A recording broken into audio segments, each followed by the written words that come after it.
ರೇಣುಕಾಸ್ವಾಮಿ ಕೊಲೆ ಕೇಸ್ನಲ್ಲಿ ಕಂಬಿ ಹಿಂದೆ ಕಾಟೇರ ಲಾಕ್ ಆಗಿರುವಂತದ್ದು. ಹಿರಿಯ ಐಪಿಎಸ್ ಅಧಿಕಾರಿ ನೇತೃತ್ವದಲ್ಲಿ ಸಮಗ್ರ ತನಿಖೆ ನಡೆಯಲಿದೆ. ಸಿಎಂ ಸಿದ್ದರಾಮಯ್ಯನವರ ಜೊತೆ ಪರಮೇಶ್ವರ್ ಹೈ ವೋಲ್ಟೇಜ್ ಮೀಟಿಂಗ್ ಅನ್ನು ನಡೆಸೋದಕ್ಕೆ ಮುಂದಾಗಿರುವಂತದ್ದು. ಆಯುಕ್ತರು ಉಪಸ್ಥಿತಿ ಇರಲಿದ್ದಾರೆ. ಸಿದ್ದರಾಮಯ್ಯನವರ ಜೊತೆ ಪರಮೇಶ್ವರ್ ಹೈ ವೋಲ್ಟೇಜ್ ಮೀಟಿಂಗ್ ಅನ್ನ ನಡೆಸಲಿದ್ದಾರೆ. ಹೈ ವೋಲ್ಟೇಜ್ ಮೀಟಿಂಗ್ ನಲ್ಲಿ ಗೃಹ ಸಚಿವರ ಜೊತೆ ಪ್ರತ್ಯೇಕ ಸಮಾಲೋಚನೆಯನ್ನು ನಡೆಸಲಾಗುತ್ತೆ. ಹಿರಿಯ ಐಪಿಎಸ್ ಅಧಿಕಾರಿಗಳ ನೇತೃತ್ವದಲ್ಲಿ ಸಮಗ್ರ ತನಿಖೆಯನ್ನು ನಡೆಸೋದಕ್ಕೆ ಮುಂದಾಗಿರುವಂತದ್ದು. ಮಹತ್ವದ ಸಭೆಯಲ್ಲಿ ಪೊಲೀಸ್ ಆಯುಕ್ತರು ಉಪಸ್ಥಿತಿ ಇರಲಿದ್ದಾರೆ. ಪರಪ್ಪನ ಅಗ್ರಹಾರದಲ್ಲಿ ಬಿಂದಾಸ್ ಲೈಫ್ ಅನ್ನು ನಡೆಸ್ತಾ ಇರುವಂತಹ ದರ್ಶನ್ ಅವರ ವಿಚಾರಕ್ಕೆ ಸಂಬಂಧಪಟ್ಟಂತೆ ಈಗ ಗೃಹ ಸಚಿವ ಪರಮೇಶ್ವರ್ ಜೊತೆ ಸಮಾಲೋಚನೆಯನ್ನ ನಡೆಸ್ತಾ ಇದ್ದಾರೆ. ಇದರ ಜೊತೆಗೆ ಕೆಲವೊಂದಿಷ್ಟು ಮಾಹಿತಿಯನ್ನ ಪೊಲೀಸ್ ಇಲಾಖೆ ಕೂಡ ಹಂಚಿಕೊಳ್ಳುತ್ತೆ. ಪರಮೇಶ್ವರ್ ಅವರು ರೇಣುಕಾಸ್ವಾಮಿ ಕೊಲೆ ಕೇಸ್ ವಿಚಾರವಾಗಿ ಗೃಹ ಇಲಾಖೆ ಮೇಲೆ ಯಾವುದೇ ಆಪಾದನೆ ಬರಬಾರದು. ಸೊ ಈ ಹಿನ್ನೆಲೆಯಲ್ಲಿ ಪರಪ್ಪನ ಅಗ್ರಹಾರದಲ್ಲಿ ಬಿಂದಾಸ್ ಲೈಫ್ ನಡೆಸ್ತಾ ಇರುವಂತಹ ಪ್ರಕರಣದ ವಿಚಾರವಾಗಿ ದರ್ಶನ್ ಅನ್ನ ಬಳ್ಳಾರಿ ಜೈಲಿಗೆ ಶಿಫ್ಟ್ ಮಾಡೋದಕ್ಕೆ ಸೂಚನೆಯನ್ನ ನೀಡಲಾಗ್ತಾ ಇದೆ. ಅಧಿಕಾರಿಗಳೇ ಸೂಚನೆಯನ್ನ ನೀಡಿದ್ದಾರೆ. ಸಿಎಂ ಸಿದ್ದರಾಮಯ್ಯ ಕೋರ್ಟ್ ಅನುಮತಿ ಪಡೆದು ಶಿಫ್ಟ್ಗೆ ಸೂಚಿಸಿದ್ದಾರೆ ಸಿಎಂ. ಪರಪ್ಪನ ಅಗ್ರಹಾರ ಕಾರಾಗೃಹದಲ್ಲಿ ರೌಡಿ ಶೀಟರ್ಗಳ ಜೊತೆ ಕುಳಿತು ದರ್ಬಾರ್ ನಡೆಸ್ತಾ ಇದ್ದ ದರ್ಶನ್ಗೆ ಇದು ಮುಳುವಾಗಿರುವಂತದ್ದು. ಇದೇ ವಿಚಾರವಾಗಿ ದರ್ಶನ್ ವಿರುದ್ಧ ಪರಪ್ಪನ ಅಗ್ರಹಾರ ಪೊಲೀಸ್ ಠಾಣೆಯಲ್ಲಿ ಪ್ರತ್ಯೇಕ 3 ಎಫ್ಐಆರ್ಗಳು ಕೂಡ ದಾಖಲಾಗಿದೆ. ಕಾರಾಗೃಹದ ನಿಯಮ ಮೀರಿದ ಆರೋಪದ ಮೇಲೆ ನಟ Darshan, rowdy sheeter Wilson Garden Naga, Kulla Seena ವಿರುದ್ಧ ಜೈಲಿನಲ್ಲಿ ಅಧಿಕಾರಿಗಳು ನೀಡಿದ ದೂರಿನ ಮೇರೆಗೆ ಎಫ್ಐಆರ್ ಕೂಡ ದಾಖಲಾಗಿದೆ. ಸೊ ಪ್ರಮುಖವಾಗಿ ಒಂದು ಕಡೆ ಜೈಲಾಧಿಕಾರಿಗಳಿಗೆ ಪರಮೇಶ್ವರ್ ಅವರು ತರಾಟೆ ತೆಗೆದುಕೊಂಡಿದ್ದಾರೆ. ಕೇಂದ್ರ ಕಾರಾಗೃಹಕ್ಕೆ ಭೇಟಿಯನ್ನ ನೀಡಿದ್ರು ಗೃಹ ಸಚಿವ ಡಾಕ್ಟರ್ ಜಿ ಪರಮೇಶ್ವರ್ ಅವರು. ಜೈಲಿನ ಸಿಸಿ ಕ್ಯಾಮೆರಾಗಳಲ್ಲಿ ಸೆರೆಯಾಗಿರುವಂತಹ ದೃಶ್ಯಾವಳಿಗಳು, ಜೈಲಿಗೆ ಬರುವ ಸಂದರ್ಶಕರ ವಿವರದ ದಾಖಲಾತಿ ಪುಸ್ತಕಗಳನ್ನು ಪರಿಶೀಲನೆ ಮಾಡಿದ್ದಾರೆ. ಬಳಿಕ ಜೈಲಿನ ಚೀಫ್ ಸೂಪರಿಂಟೆಂಡೆಂಟ್, ಅದರ ಜೊತೆಗೆ ಸೂಪರಿಂಟೆಂಡೆಂಟ್ ಹಾಗೂ ಇತರೆ ಹಿರಿಯ ಅಧಿಕಾರಿಗಳನ್ನ ತೀವ್ರ ತರಾಟೆಗೆ ತೆಗೆದುಕೊಂಡಿದ್ದಾರೆ. ರೌಡಿ ಸತ್ಯ ಅವನ್ನ ಪೊಲೀಸರು ವಶಕ್ಕೆ ಪಡೆದುಕೊಂಡಿದ್ದಾರೆ. ರೌಡಿ ಸತ್ಯ ಯಾರಪ್ಪ ಅಂತಂದ್ರೆ ದರ್ಶನ್ ಜೊತೆ ವಿಡಿಯೋ ಕಾಲ್ ನಲ್ಲಿ ಮಾತನಾಡಿದಂತಹ ರೌಡಿ ಶೀಟರ್ ಸತ್ಯ. ವಿಡಿಯೋ ಕಾಲ್ ನಲ್ಲಿ ದರ್ಶನ್ ಅನ್ನ ತೋರಿಸಿದ್ದು ಮತ್ತೊಬ್ಬ ರೌಡಿ ಮಾರ್ಕೆಟ್ ಧರ್ಮ ಅಂತ. ಸೊ ಒಂದು ಕಡೆ ಈ ಸತ್ಯನ ವಿಚಾರವಾಗಿ ಮಾತಾಡಬೇಕು ಅಂದ್ರೆ ಕಾಲೇಜು ವಿದ್ಯಾರ್ಥಿಗಳಿಗೆ ಮಚ್ಚಿನಲ್ಲಿ ಹೊಡೆದು ಜೈಲಿಗೆ ಹೋಗಿ ಬಂದಿದ್ದ. ಆದ ಮೇಲೆ ಆತ ದರ್ಶನ್ ಅವರ ಜೊತೆ ವಿಡಿಯೋ ಕಾಲ್ ನಲ್ಲಿ ಮಾತನಾಡಿರುವಂತದ್ದು.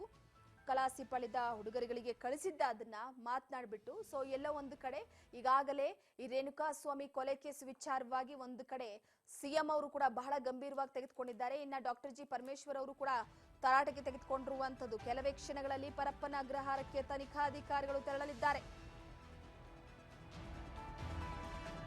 ಸೊ ಇದಾದ ನಂತರವಾಗಿ ಟೀ ಸಿಗರೆಟ್ ಬಗ್ಗೆ ಮಾಹಿತಿಯನ್ನ ಪಡೆಯಲಿದ್ದಾರೆ ವಿಶೇಷ ತಂಡ.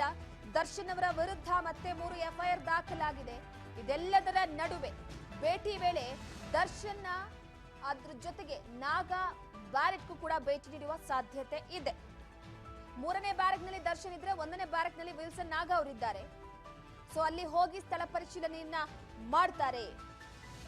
ಪರಪ್ಪನ ಅಗ್ರಹಾರದ ಸುತ್ತಮುತ್ತ ಕೆಲವೊಂದಿಷ್ಟು ಅತ್ಯಾಧುನಿಕ ತಂತ್ರಜ್ಞಾನದ ಮೊಬೈಲ್ ಜಾಮರ್ಗಳನ್ನ ಅಳವಡಿಸಲಾಗಿದೆ. ಸೊ ಹಾಗಿದ್ರೆ ಕಮಿಷನರ್ ಏನ್ ಮಾತನಾಡಿದ್ದಾರೆ ಕೇಳೋಣ ಬನ್ನಿ.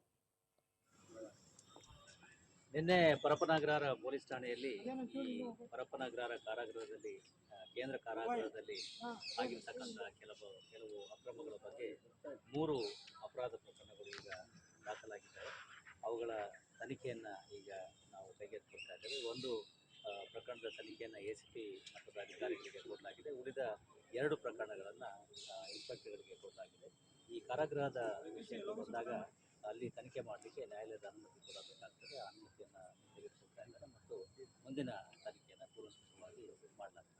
ವಿಚಾರಣೆ ಮಾಡ್ತಾ ಇದ್ವಿ. ನಂತರದ ಪ್ರಶ್ನೆ ಸರ್, ವಿಲ್ಸನ್ ಗಾರ್ಡನ್ ನಾಗಂದು ವಿಚಾರವಾಗಿ ಸರ್, ನಾವು ಜೈಲಲ್ಲಿ ಇಟ್ಕೊಂಡ ಸುಮಾರು ಜನಕ್ಕೆ ಬೆದರಿಕೆ ಹಾಕಿರುವಂಥ ವಿಚಾರಗಳಿತ್ತು. ಯಾವುದು ದೂರು ಆಲಿಕೆ ಯಾವುದು ನಮಗೆ ಬಂದಿದೆ. ಕೆಲವೊಂದು ಅಕ್ರಮ ಚಟುವಟಿಕೆಗಳು ನಡೀತಾ ಇದೆ. ಅದನ್ನ ಇಲ್ಲಿಂದ ಶಿಫ್ಟ್ ಮಾಡಬೇಕು ಅಂತ ಹೇಳಿ ಏನಾದ್ರು ಪತ್ರ. ಈ ಪರಪ್ಪನಗ್ರಹದಲ್ಲಿ ಸಾಕಷ್ಟು ಸಂಖ್ಯೆಯಲ್ಲಿ ಈಗ ಈ ರೌಡಿ ವ್ಯಕ್ತಿಗಳು ಇದ್ದಾರೆ. ಅದರದ್ದು ಮುಖ್ಯವಾಗಿ ಕೆಲವೊಂದು ಈ ಕೋಕಾ ಕೇಸ್ಗಳನ್ನು ನಾವು ಹಾಕಿದ್ದೀವಿ. ಸುಮಾರು 6ರಿಂದ 8 ಕೋಕಾ ಪ್ರಕರಣಗಳನ್ನು ನಾವು ಹಾಕಿರೋದ್ರಿಂದ ಸಾಕಷ್ಟು ಸಂಖ್ಯೆಯಲ್ಲಿ ನಾವು ಹೊರಗಡೆ ಕಳಿಸಿದ್ದೇವೆ. ಅವರುಗಳು ಅಲ್ಲಿಯೇ ಸೇರಿಕೊಂಡು ಮತ್ತೆ ಬೇರೆ ಬೇರೆ ಅಪರಾಧ ಚಟುವಟಿಕೆಗಳು ಅಥವಾ ಅಕ್ರಮ ಚಟುವಟಿಕೆಗಳು ಮಾಡಬೇಕಂತ ಸಾಧ್ಯತೆ ಇರೋದ್ರಿಂದ ಈಗಾಗಲೇ ಅವರು ಬೇರೆ ಕಡೆಗೆ ಶಿಫ್ಟ್ ಮಾಡಬೇಕು ಅಂತೇಳಿ ನಾವು ಕೋರಿಕೊಂಡಿದ್ದೇವೆ. ಅದರ ಮನವಿಯನ್ನು ಮುಂದಿನ ದಿವಸಗಳಲ್ಲಿ ಪೂರೈಸಲ. ಸರಿ, ಪರ್ಟಿಕ್ಯುಲರ್ಲಿ ಏನು 3 FIR ಆಗಿದೆ, ಇತರ ಸೆಕ್ಷನ್ಗಳನ್ನು ಹಾಕೊಂಡಿದ್ದಾರೆ. ಕಸ್ಟಡಿಗೆ ಅವಶ್ಯಕತೆ ಇದೆ ಸರ್. ತನಿಖೆಯ ಭಾಗವಾಗಿ ಏನೇನು ಮಾಡಬೇಕಾಗುತ್ತೋ ಅದನ್ನು ಮಾಡ್ತೇವೆ. ಯಾವ ರೀತಿ ಮಾಡ್ತೇವೆ ಅನ್ನೋದನ್ನ ಈಗ ಹೇಳಿದ್ದಾಗುತ್ತೆ. ತನಿಖೆಯ ಭಾಗವಾಗಿ ಏನೇನು ಮಾಡಬೇಕಾಗುತ್ತೆ, ಯಾಕೆಂದರೆ ತನಿಖೆ ಅಂಶಗಳು ಈಗ ನಮಗೆ ಗೊತ್ತಾಗಲಿಲ್ಲ. ಅದರ ಆಧಾರದ ಮೇಲೆ ಮುಂದಿನ ಒಂದು ವಿಷಯಗಳನ್ನ ಕೈಗೆತ್ತಿಕೊಳ್ಳೋಣ. ಸರ್, ಇನ್ನೊಂದು ನೀವು ಪ್ರಿಸನ್ ರೈಡ್ CCB ಅವ್ರು ಮಾಡಕ್ಕೆ ಹೋದಾಗ ಅಲ್ಲಿ ಇದು ಸರಿಯಾಗಿ ಕೋಆಪರೇಟ್ ಮಾಡಿರಲಿಲ್ಲ, ಮತ್ತು ಬೇರೆ ಬೇರೆ ವಿಚಾರಗಳ ಬಗ್ಗೆ ಒಂದು ರಿಪೋರ್ಟ್ ತಮಗೆ ಕೊಡ್ತಿದ್ದಾರೆ ಅಂತ ಹೇಳ್ಬೋದು. ರಿಪೋರ್ಟ್ ಬಂತ ಸರ್? ಏನಾಗಿದೆ ಅದು ನಾವು ಶನಿವಾರ ದಿವಸ, ಅಂದರೆ ಕಳೆದ ಶನಿವಾರ ದಿವಸ ಬೆಳಗ್ಗೆ ನಮ್ಮ CC ದ್ವಾರ ದಂಡ ಕಾರಾಗೃಹದ ಎಲ್ಲ ಬ್ಯಾರೆಕ್ಗಳನ್ನು ಚೆಕ್ ಮಾಡಲಿಕ್ಕೆ ಹೋಗಿದ್ವಿ. ಅದು ಮುಖ್ಯವಾಗಿ ಅಲ್ಲಿ ಕೆಲವೊಂದು ಈ ರೀತಿಯ ಜೈಲಿನಲ್ಲೇ ಇಟ್ಕೊಂಡಿರ್ತಕ್ಕಂಥ ಕೆಲವು ರೌಡಿ ವ್ಯಕ್ತಿಗಳು ಕೆಲವೊಂದು ಅಕ್ರಮ ಚಟುವಟಿಕೆಗಳಲ್ಲಿ ತೊಡಗಿದ್ದಾರೆ ಅಂತಕ್ಕಂತಹ ಮಾಹಿತಿಯ ಮೇರೆಗೆ ಈ ಒಂದು ದಾಳಿಯನ್ನು ಕೈಗೊಳ್ಳಲಾಗಿತ್ತು. ಆದರೆ ಆ ಸಂದರ್ಭದಲ್ಲಿ ನಮಗೆ ಯಾವುದೇ ರೀತಿಯಾದಂತಹ ಇನ್ಕ್ರಿಮಿನೇಟಿಂಗ್ ಯಾವುದೂ ನಮಗೆ ಸಿಕ್ಕಿರಲಿಲ್ಲ. ಈಗ ಕೆಲವೊಂದು ಅಂಶಗಳ ಪ್ರಕಾರ ಅಲ್ಲಿ ನಾವು ಹೋಗೋದಕ್ಕೆ ಪೂರ್ವದಲ್ಲಿಯೇ ಸ್ವಲ್ಪ ಮಟ್ಟಿಗೆ ಅವುಗಳನ್ನೆಲ್ಲ ಬೇರೆ ಕಡೆ ಸಾಗಿಸ್ತಕ್ಕಂತಹ ಸಾಧ್ಯತೆ ಇದೆ ಅಂತಕ್ಕಂಥ ಮಾಹಿತಿ ಬಂದಿದೆ. ಅದ್ರ ಬಗ್ಗೆ ಒಂದು ತನಿಖೆಯೂ ನಡೀತಾ ಇದೆ, ಎರಡನೇದು ವಿಚಾರಣೆಯೂ ಕೂಡ ನಡೀತಿದೆ. ನಿನ್ನೆ ಒಂದು ಕಡೆ ಕಮಿಷನರ್ ಅವರು ಕೂಡ ಮಾತನಾಡಿರುವಂಥದ್ದು, ಈಗಾಗಲೇ ಜೈಲಿನಲ್ಲಿ ನಡೆದಂತಹ ಈ ಒಂದು ಘಟನೆ ಅಚಾತುರ್ಯ, ದರ್ಶನ್ ಅವರು ಆರಾಮಾಗಿ ಸಿಗರೆಟ್ ಅನ್ನ ಸೇದ್ಕೊಂಡು ಟೀಯನ್ನ ಕುಡಿಸ್ಕೊಂಡು ಇರುವಂತಹ ಆ ಒಂದು ಫೋಟೋ ವೈರಲ್ ಆಗ್ತಾ ಇದ್ದ ಹಾಗೆ, ಯಾಕಂದ್ರೆ ಇನ್ನು ಕೂಡ ಪೊಲೀಸರು ಚಾರ್ಜ್ ಶೀಟ್ ಸಲ್ಲಿಕೆ ಮಾಡಿಲ್ಲ. ಶಿಕ್ಷೆಯನ್ನ ಕೊಡಿಸಬೇಕು ಅಂತ ನಾನಾ ರೀತಿಯ ದಾಖಲೆಗಳನ್ನ ಕಲೆ ಹಾಕಿದ್ದಾರೆ. ಪ್ರೋಸೆಸ್ ಇನ್ನು ನಡೀತಾ ಇದೆ. ದರ್ಶನ್ ಅವರನ್ನ ಜೈಲಿನಲ್ಲೇ ಇರಿಸಬೇಕು ಅನ್ನುವಂತಹ ವಿಚಾರವಾಗಿ. ಆದ್ರೆ ಜೈಲಿನಲ್ಲಿ ದರ್ಶನ್ ಅವರು ಬಿಂದಾಸ್ ಲೈಫ್ ಅನ್ನ ಲೀಡ್ ಮಾಡ್ತಿದ್ದಾರೆ. ಇದೇ ವಿಚಾರವಾಗಿ ಒಂದು ಕಡೆ ಹಿರಿಯ ಅಧಿಕಾರಿಗಳಿಗೆ, ಗೃಹ ಸಚಿವರು, IPS ಅಧಿಕಾರಿಗಳಿಗೆ CM ಮುಖ್ಯಮಂತ್ರಿಗಳು ವಾರ್ನ್ ಮಾಡಿದ್ದಾರೆ ಖಡಕ್ ಆಗಿ. ಈ ವಿಚಾರವಾಗಿ ಗಮನ ಹರಿಸಬೇಕು. ದರ್ಶನ್ ಅವರನ್ನ ಬೇರೆ ಜೈಲಿಗೆ ಶಿಫ್ಟ್ ಮಾಡೋದಕ್ಕೆ ಕೋರ್ಟ್ನ ಅನುಮತಿಯನ್ನ ಪಡೆದುಕೊಂಡು ಬೇರೆ ಜೈಲಿಗೆ ಶಿಫ್ಟ್ ಮಾಡುವ ವಿಚಾರಕ್ಕೆ ಒಂದು ಕಡೆ ಹೇಳಲಾಗಿದೆ. ಇದೇ ಹಿನ್ನೆಲೆಯಲ್ಲೇ ಸದ್ಯದ ಮಟ್ಟಿಗೆ ಈಗ ಪೊಲೀಸರು, ತನಿಖಾಧಿಕಾರಿಗಳು ಫುಲ್ ಅಲರ್ಟ್ ಆಗಿದ್ದಾರೆ.